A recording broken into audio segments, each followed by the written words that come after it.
Welcome to the podcast, Let the Prophet Speak. Today we are going to continue our study of the book of Nehemiah. We are going to study chapter 10 together. 10 is rather long in terms of verses, but the first half is a list of names, so we'll go through that quickly.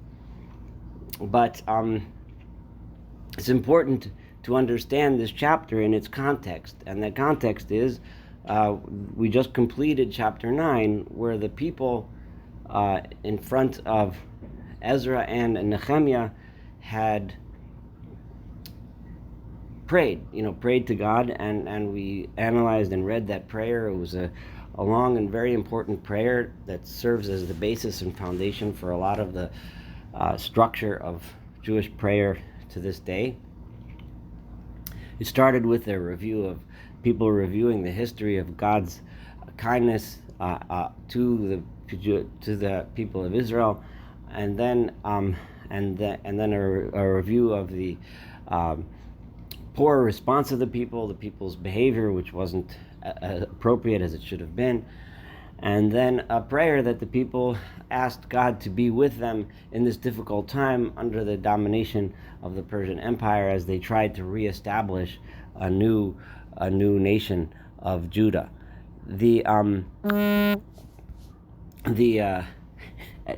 So all prayer in the Jewish tradition has to be followed up by action. We know the official stages of repentance are vidui. First, you admit the problem. You admit the issue, the thing that was done that was wrong.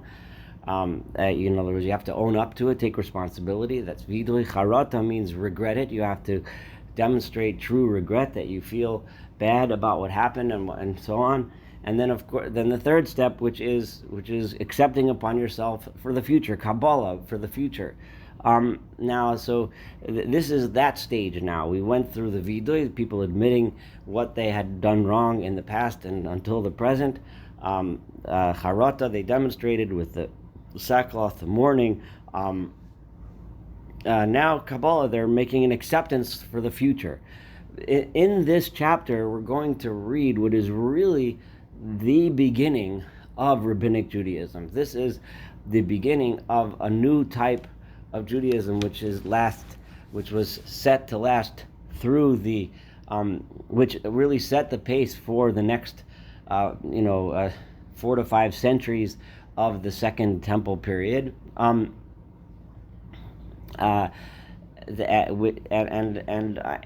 beyond, and the Rabbinic Judaism that survived beyond the to this day. And this is the time period that the Chachamim, that the rabbis and of the Talmud and the Mishnah call the Anshe Knesset HaGadola, the men of the Great Assembly. There is reason to believe that the Great Assembly being referred to is this assembly of people, and the list of names that we're about to read together are the members of the Anshe Knesset HaGadola. There's good reason to believe that. There's Yerushalmi, in the Jerusalem Talmud, that seems to hint to that, and in the Pshitta, which is one of the early Aramaic translations, these are there's reason to believe that. And certainly, even if this wasn't actually the Knesset, the assembly itself, and these names that we're about to read are not a list of the actual members, it certainly happened in this time, in this context. So we can certainly view it as part of the process, which was later to be known as the Anshe Knesset HaGadola, the men of the Great Assembly, who laid the foundation for what later became Rabbinic Judaism. So in a sense, we can look at this, the ending of the book of Nehemiah, as the transition from the time period of the prophets to the time periods of the Mishnah, of the rabbis, and so on, as we learn in the beginning of Masechet Avot, in the tractate of Mishnah called Ethics of the Fathers, where it says the Nevi'im misaru al Anshe Knesset HaGadola. It says that the period of the prophets handed the tradition over to the next stage in the religious development of Judaism, and that is the stage of Anshe Knesset Hagadola, and that's what we're reading about now. So when we read this, keep that in mind and understand the context and the importance of what we're about to study. Uvacholzos, this is verse 1.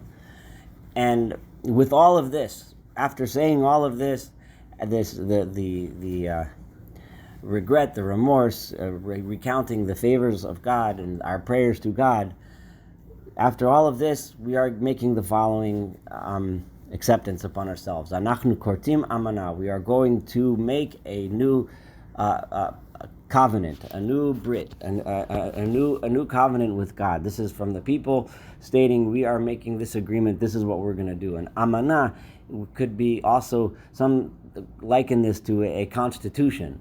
We're going to put down the basis of how we're going to live our lives and relate to God. V'kotvim, and we are going to write this down. And of course, we're about to read what they wrote down. V'al hechatum, and on the signed and sealed copy, Soreinu Levienu Kohanenu. We will have the names of our officers, our officials, Levienu, the Levites, the Kohanenu, and the priests.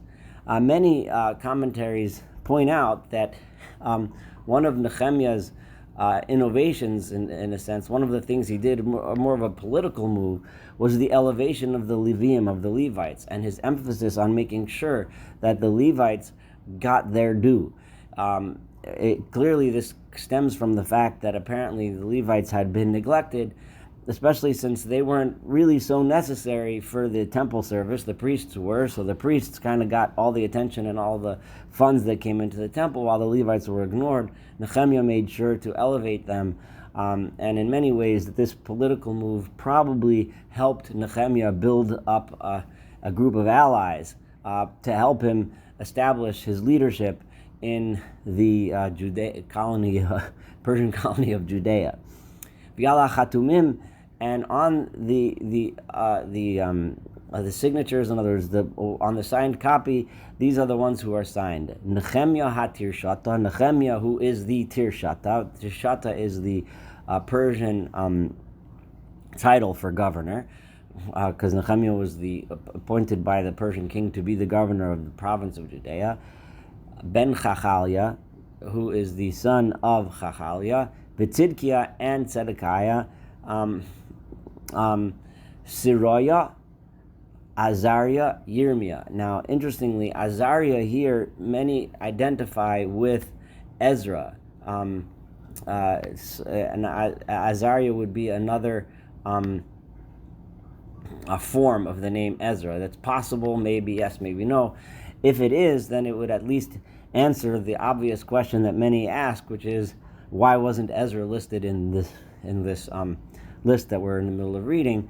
The answer then would be he is, and this would be Azariah here. Pashchur, Amaria, Malkiah, Chatush, Shivanya, Maluch, Chorim, Miremot, Ovadia, Daniel, Ginton, Baruch, Mishulam, Aviyah, Miyamin. Interestingly, many of these names at least, are names that we're very familiar with. They're names that were common among the Jewish people. We saw Daniel, we saw Ovadia, and so on. Mishulam, Aviyah, Miyamin. I just read that. Ma'azia, Vilgai, Shemaiah, Ela Kohanim. Those are the Kohanim, which is another indication that Azariah may be Ezra. We know Ezra was there at this assembly, and Ezra was a Kohen, and Azariah was just listed in the list of the priests. Vihalaviyim, and then the Levites. This is also presages the well-known custom today that in ritual matters, the Kohen comes first, the Levi comes second, and then the Israelites come third.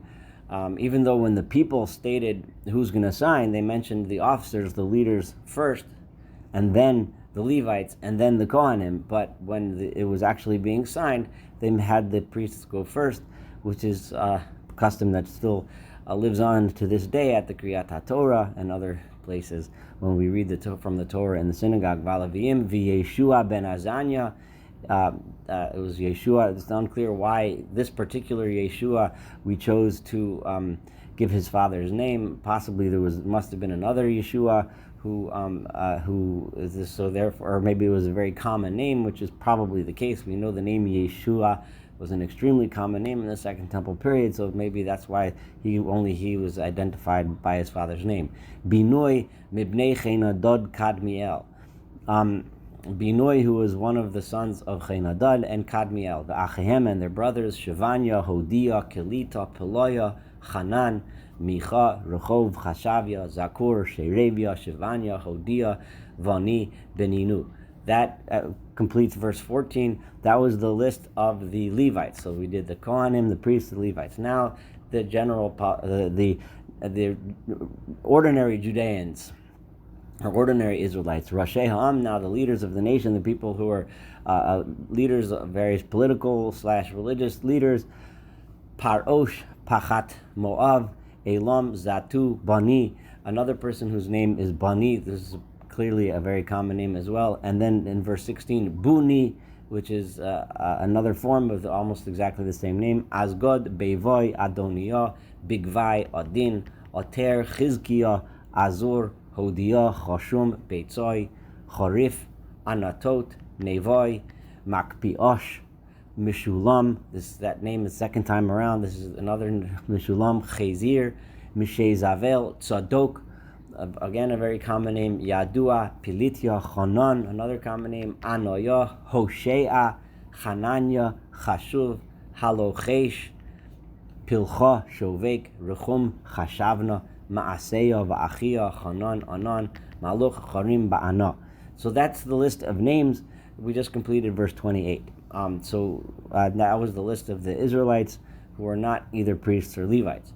Usha'ar ha'am, this is verse 29, and the rest of the nation, ha'kohanim, of the priests, ha'leviim, and of the Levites, these are meaning the rest of the people who were not the actual signers, ha'sho'arim, the ones who opened the gates, ha'misho'arim, and the singers, ha'netinim, and the servants that did the manual work for the temple, v'chol ha'nivdol me'amei ha'aratzos, and all of those who separated themselves who came from the Amei Ha'aratzos, from the peoples of the lands, El Torah Elohim, and joined under the banner of the Torah of God. So this is a reference, the commentaries point out again, a reference to all of those converts who joined the Jewish people from those other nations. I want to point out again, as I've pointed out many times, that in both the book of Ezra and the book of Nehemiah, every time there was a large gathering of people, they pointed out and made sure to point out that the people who converted from those other nations and joined, they were Nivdal, and they used the same language, Nivdal me'amei aratzos el Toras ha'Elohim, and they joined the Torah of God, meaning they accepted upon themselves to become Jewish. They were welcomed with open arms, and they were part of this assembly here. So at this amanah, at this covenant, which laid the foundations of Rabbinic Judaism, the people from the nations around that wanted to join in the Torah were welcomed, Nishehem, including their wives, B'nehem, and their sons, Ubnosehem, and their daughters. Nehemiah is notably pointed out at every stage of Nehemiah's building, there was women involved. And he always is careful to mention women. This is very unique. And a very important thing to note. I wouldn't say he was exactly promoting equality in that day and age, but it certainly was a step in the right direction. Kol Yodea Mevin, anyone who was old enough to know and understand.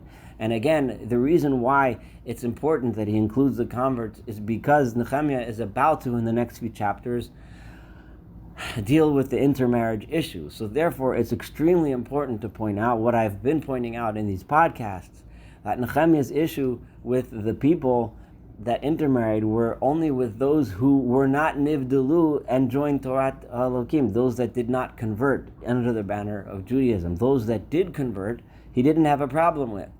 And it was only an issue, and this is clear repeatedly in Ezra and Nehemiah. The reason why I'm emphasizing this is because so many of the commentaries miss this point. And they look upon Ezra and Nehemiah, especially scholars, that are influenced by more stricter interpretations of the Torah, and they use Ezra and Nehemiah as an example of discouraging intermarriage, which is of course true and very important. However, it's important also to note that they did not discourage conversion, and that conversion of people that were ready to join, the Jewish people were encouraged to join and were included in everything. We saw that in Nehemiah at the first celebration of Pesach, in the book of Ezra, the first celebration of Pesach at the Second Temple period, and so on. We saw it several times, and I pointed it out. Verse 30, Machazikim alachehem, they join with their brothers. In other words, all the people of the public joined with the leaders that signed, Adirehem, who were their leaders, Uvaim ba'Allah, and they all come, everyone comes under this agreement, uvishvua, and this oath, lolechet b'Torah Elohim, to go in the ways of the Torah of God, asher nitna biad Moshe eved Elohim, the Torah which was given by the hand of Moshe, who was the servant of God, v'lishmar, and to guard it carefully, v'lasos, and to do as kol hamitzot Adonai Adonenu, all of the commandments of the Lord our God, u'mishpatav, and His laws, v'chukav, and His rules. So God was given. It was given to us to keep all of these commandments. Asher lo nitain benosenu la'amei haaretz, and we will not give our daughters in marriage. And these are the agreements. Now, the first thing is just a general thing, which often is the case. We will keep all of God's rules, and they also they laid out the basic belief of Judaism, which is that the Torah and these commandments were given by God through His servant Moshe. Now, the first thing they're saying is they understood that the source of straying, in many cases, is when they intermarry with the nations of the land that were not nivdelu from the Amei Aretz, that did not separate themselves from the Amei Aretz, did not want to join under the banner of the Torah. Those who did were in this group. Those who did convert to Judaism and accept the Torah were in this group that were making this shavua. Those that did not, when one married into those groups, one would then take on some of their beliefs, some of their customs, and eventually Judaism would assimilate into the general culture of the surrounding area and get lost. And they understood this, and they understood this very well, that if they're establishing this new nation, again, reestablishing the nation of Israel, and they want to make it last, they can't allow this type of intermarriage, that they will not give their daughters to the people of the land, and we will not take their daughters for our sons as wives. And the nations of, and then they immediately go to an example of what this relationship with the people of the land leads to. One of the key things that happens is the day of Shabbat, the seventh day of the week, the day of Shabbat, which is a day of rest, a day where the cohesiveness and unity of the community with God is cemented. When people get together and pray and worship and eat nice meals and celebrate with God, the people of the land don't have this custom, and they're involved in business. So v'amei haaretz, verse 32, the people of the land, hamiviim es hamekachot v'chol shever b'yom haShabbat limkar, they bring all of their wares and all their business. They're acting on the day of Shabbat to sell their things. Lo nikach mehem b'Shabbat v'yom kodesh. We're not going to buy from them. We're not going to open the markets on the day of Shabbat and on holy days. In other words, on our holidays. They realize that conducting business, having jobs that have one work on Shabbos, would on Shabbat separate them from God, separate them from the basic and most important practices of Judaism.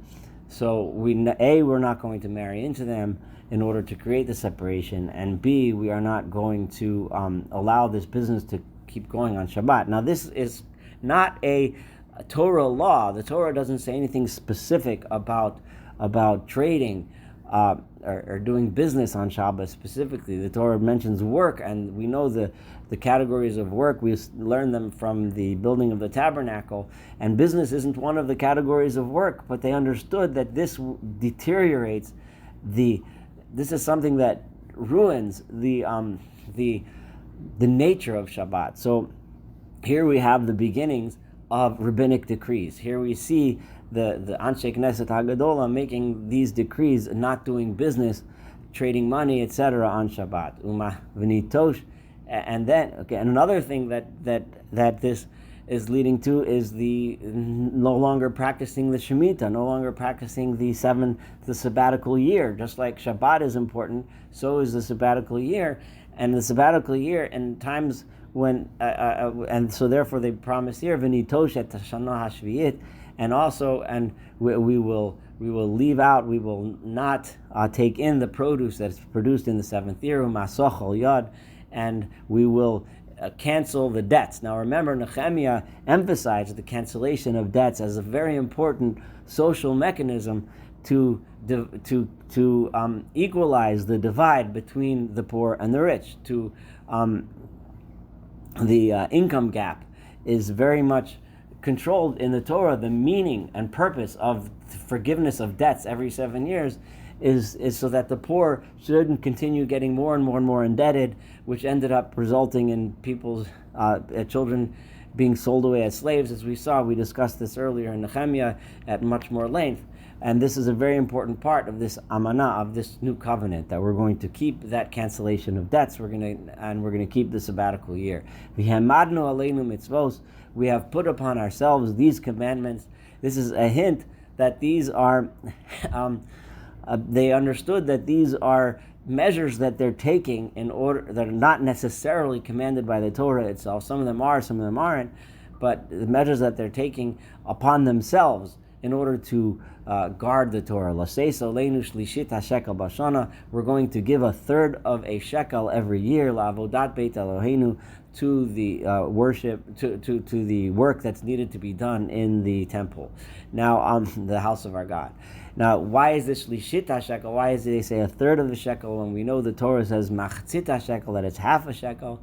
Some say this was an addition, just like the other things. I prefer this approach because it goes along the path of the other things we've studied and we've just read about, which were the people accepting upon themselves additional things over and above what they are required by the Torah. So yes, we do the machatzit, half shekel, but we're also going to give an additional third. Some say that no, this is the same thing. It's just that the money changed over the years, and now the third of shekel is equivalent in value to what the half shekel was in the days of the Torah. So there's other approaches.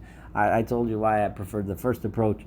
And what is these funds going to be used for? L'lechem ha'ma'arechet, for the showbread in the Beis Hamikdash, in the temple, minchat hatamid, and for the daily offering, meal offering, l'olat hatamid, and for the daily animal burnt offering, hashabbatot, and the ones that are needed for Shabbat, on Shabbat, hachadashim, on the ones that are needed on the first day of the month, l'moadim, and for all of the holidays, v'lakodashim, v'lachata'os, and for all of the holy offerings that need to be brought, and for the sin offerings, l'chaper al Yisrael, which are brought, especially on the special holidays, is usually a carbon chatas, a sin offering that is brought for the entire community.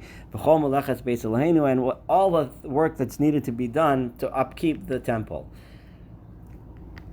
V'hago rolot, and this is verse 35, and we have cast lots, hipalnu, al kurban ho'itzim, among regarding the wood offering, the wood that needs to be brought, which is a significant amount of wood that needed to be brought for the flames on the altar.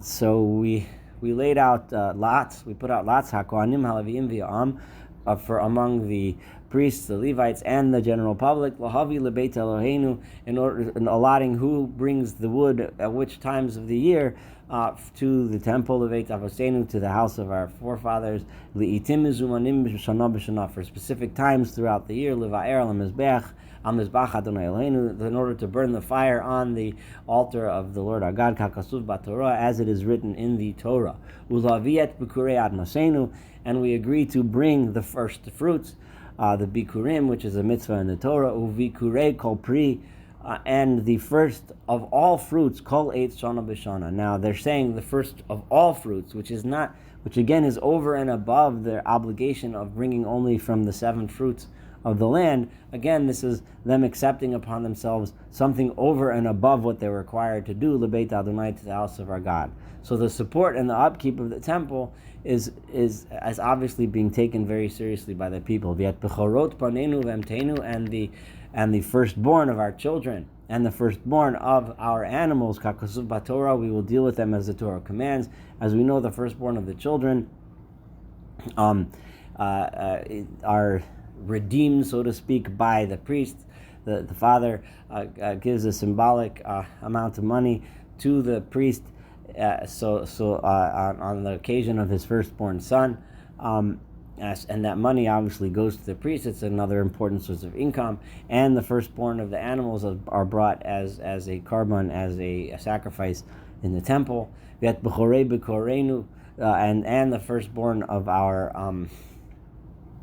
cattle, v'tzonenu, and our sheep, l'havil beit Eloheinu, we're going to bring to the temple of our God, l'kohanim, to the priests, hamisharsim b'beis Eloheinu, that serve in the house of our God, v'esreishis arisotenu, and the beginnings of our challah, when we make dough, we take a portion of the bread, utrumosenu, and our teruma, which are the gifts that are given to the priests, is also a Torah obligation. Free kol eitz tirosh v'yitzar, and the fruits of every one of our trees, whether they're olive trees or grapevines, Navi l'kohanim el shkot beis Eloheinu, will bring the proper portion of teruma to the priests into the storerooms of the temple of the house of our God. U'masarad masenu l'aleviim, and it's important, we're going to give our maaser, our tithe, to the Levites, v'heim haleviim hama'asrim b'chol arei avodoseinu, and these will be the b'chol arei avodoseinu. And these are the Levites who collect the ma'asrim. Here would mean that they're collecting the tithes in all of the cities in which we work. In other words, these Levites are, and this is important because it seems apparent that the temple, people understood the importance of supporting that, but the Levites, the Leviim, they were scattered throughout the land and lived in different communities throughout the land, and people ignored them and they didn't give them their tithes. So the people are saying here now, which is part of the reason why Nehemiah elevated them, not part of it, one of the main reasons, to say, no, you have to make sure to take the maaser, to take the tithe that they deserve, because they are going to serve as a religious class, a religious functioning class, to teach the people a religion which is not just a temple, it's much more than that. So they have an important role to play. And when the Leviim collect their maaser, their tithe, there will always be a priest with them, because we know, as the Torah commands us, there is a trumat maaser. The Leviim also have to give a portion to of what they collect in tithe. They give a trumat maaser. They give a tenth of what they collect to the priest. They take the maaser of the maaser, the tenth of a tenth, el halishachos leveis ha'oter, which will end up going into the storerooms in the house, in the temple, so that it would be consumed eventually by the priests themselves.